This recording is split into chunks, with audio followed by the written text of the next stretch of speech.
If you're looking at them as art forms, i.e. devised theatre and improvisation in its own right, then you use improvisation to create devised content, which then becomes almost planned and scripted, possibly. Whereas improvisation you use in the room, rehearsing with your improv troupe or whatever, but you also will be improvising on the stage. Hi, Lucy. How are you? I'm very well, Russell. How are you? Yeah, good. Thanks. Thank you for coming on the channel today. You're going to talk to us about improvising slash devising, which I'll get onto in a moment. But first of all, tell us about you, who you are, what type of things you do, what type of work you make, maybe what you've got coming up in the future. Let everyone know who you are. Okay, my name is Lucy Trodd. I've been improvising for 15 years. Graduated from Middlesex University in the year 2000, so I'm pretty ancient. I didn't do the drama school route, and I'm a big advocate for that because I did a lot of training on the side and after university, mostly improvisation. So I'm part of Showstopper, which is the improvised musical currently near the West End. We're in the West End, but just doing live streams at the moment. And I also write with a lady called Sue Harrison, who's an improviser, and we've just filmed in lockdown a taster of our sitcom, which has elements of improvisation in as well. So jobbing actor, writer, improviser. Yeah, lots of strings to your bow. Yeah, you'd think I'd have that patter down by now, wouldn't you? Maybe I need to be in a lift. Because it's ever changing, isn't it? Yeah. Yeah. So this interview was kind of instigated by something that somebody said to me a couple of months ago about improvisation. And they said to me, because I said I use improvisation to create material. And they said, it's not the same. They said, improvisation, devising are two different things. And I was like, oh, really? Are they? Okay, cool. Right. I'm going to talk to a hardcore improviser. And here you are. So I make original content for the most part, and I use improvisation, what I think is improvisation in the room, to create material. So I put that at your feet. Is that improvisation? Yeah, initially I was like, yeah, of course they're the same. But then I thought, if you're looking at them as art forms, i.e. devised theatre and improvisation in its own right, then you use improvisation to create devised content, which then becomes almost planned and scripted, possibly. Whereas improvisation you use in the room, rehearsing with your improv troupe or whatever, but you also will be improvising on the stage. So I think that's the kind of difference, in that improvisation is its own art form as well as a tool that you use to create. Right. Okay. So in the moment, keeping that in the moment within what you're doing is key to. Yeah, and I think that has to involve an audience as well. You can learn the tools of improvisation, but if you're looking at it as a theatre form, then you need an audience, and you can't prepare what's going to be on the stage. You can use perhaps games or a format, but for it just needs to be made up in front of the audience for it to be improvised. Yeah. Oh, good. That's really good. Actually, that's clarified a lot for me. I understand that. Yes. And I could see why someone might take, I'm not saying they did, but they might take umbrage, because there's a real sense of, when you're creating something in front of an audience and it's all spontaneous and it's only for one night only, it's such a precious experience that it's very easy to sort of put down other experiences of improvisation as not being the truest one. Right. Yeah. So take into account that I devise in the room. Mm-hmm. And just based on what you just said, is devising writing?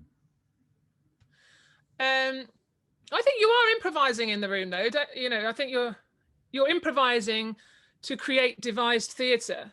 So then you're sort of tying it down. So I think you can own that improvising Okay, cool. element. But is improvising is devising writing was the question. Yeah. Yeah. Simple answer. I think it is. I think when I'm writing, I use the mindset, the yes and mindset that I've learned through improvisation. I sometimes use character creation that I've learned through improv exercises, and I think it's the same with devised theatre. Is that you're just creating it in a more physical way. You're devising in a room, moving around, and then you're writing it down, as opposed to sitting at a screen or a page and writing it that way. Right. Although when I'm writing by myself, I never feel like I'm writing by myself, because the characters start to kind of devise in my head, if you like, and start to talk to me. So Yeah. Good question. Yeah. I suppose in some ways devising is creating content. Yeah. Maybe. Yeah, it can be, or structure. Yeah, I mean, what games, or when you say you use improv in the room, what specifically are you doing? Just give performance situations based on maybe the topic we're discussing or the world that we're in, Yeah. And then seeing what works and what doesn't work. So I've done a couple of models of that. So I guess one of the ones was making a brand new play, and I had a playwright in the room who'd never written a play based on improvisations. He'd always been by himself at his desk and written away. And this time we did it with him in the room, 2 actors and myself, and we just developed it over 3 years, I think it took in the end, because the editing process came into it. I think it's really interesting, actually. If you've devised it or improvised it in a rehearsal room for a theatre end product, as in a play or a playlet or something, who actually owns it? Who is the writer? And I think there's a real sense of people wanting to be the only person who is writing it. But then I think you head into dramaturgy kind of world, and shaping it that way, or script editing. Whereas, I think there's something lovely about no one owning it. It's very zen, I think. Yeah. It's quite hard to achieve. Yeah, it's interesting. So even just this small debate now, I'm thinking actually there's lots of little things that are adjusting in the theatre making process, which we're not quite defining, which maybe is a good thing, I guess. Yeah, and I think a lot of people, certainly when they start out, I did this when I was, even before I discovered improv workshops, we used to do role playing, and you get that a lot in auditions and stuff, like, can you just role play this character, which is a form of improvisation. But I remember at the time being like, this isn't improv, I've learned all these games and I've read all these books, and this is just someone, but they are improvising. We're improvising now, we're just chatting. That's we don't know what we're going to say. At least I don't have a script. I don't know about you. No. I do have a last question though, but before I get to that, I've just thought of a bonus one. I'm improvising. Great. You mentioned Love it. yes. You mentioned yes and just for people who aren't in the know, what is yes and? So at the kind of core of improvisation, there's a bunch of, some people call them rules, but you might just call them principles. I call it a mindset. It's just, it's a tool by, I say a suggestion for something and somebody yes ands that. So they're agreeing to my reality, to whatever I've set up, and they're also adding to it. So they're not just saying, we're in the supermarket. They're saying, yes, and we're shopping for things in jars, whatever. So yeah, it's that principle of being open to other people creating with you and saying yes to it. Yeah. So last question. How important are the skills of improvisation to theatre makers now? Like, say I'm 18, 19, and maybe I'm about to go to university, or I'm 21, 22, I've graduated, or I'm not going to do any training at all. What I did do 3 years performing arts. How important is it now in the context of a 21st century theatre making industry now? Well, obviously it's a standalone end product, as in we're in the West End doing Showstopper to massive audiences. Ostentatious are in the West End as well, like Mischief Theatre are all improvisers. They're doing incredibly well, and I think having that yes and mindset has allowed them to collaborate better and get further down the line quicker. I think personally I've found it really beneficial in the audition room.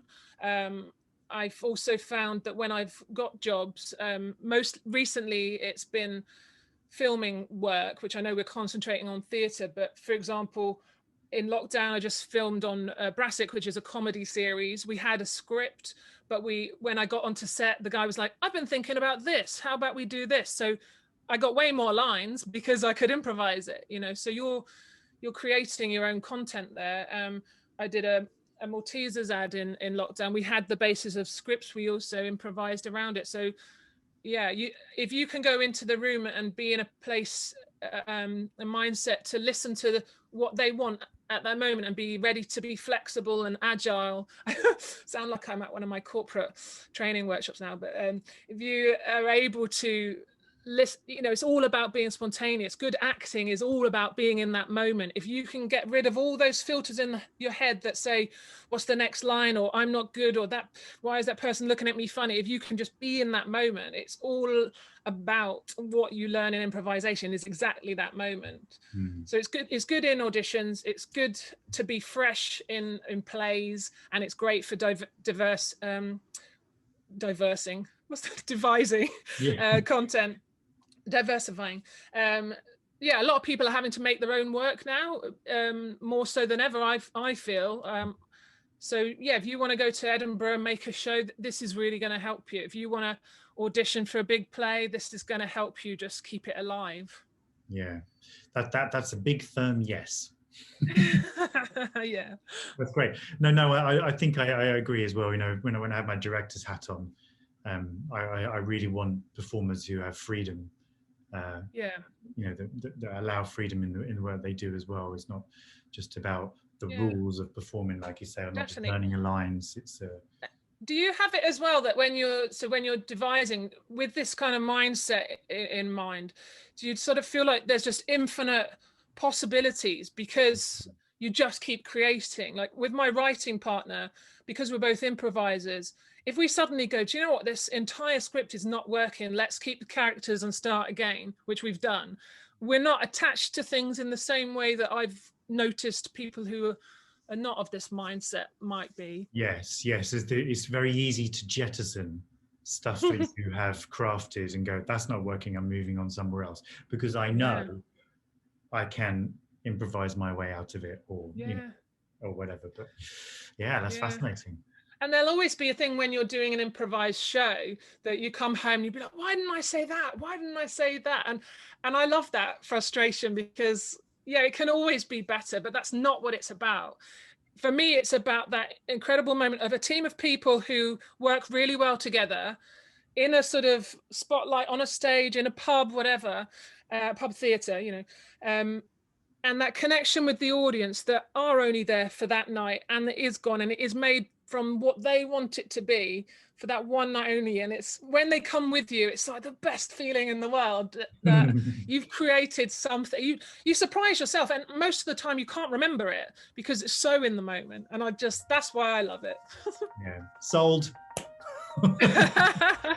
Okay, thank you so much, Lucy, for talking to us today. It's been really, really wonderful. You're very welcome. Super valuable as well. Thank you. Okay, bye. Bye.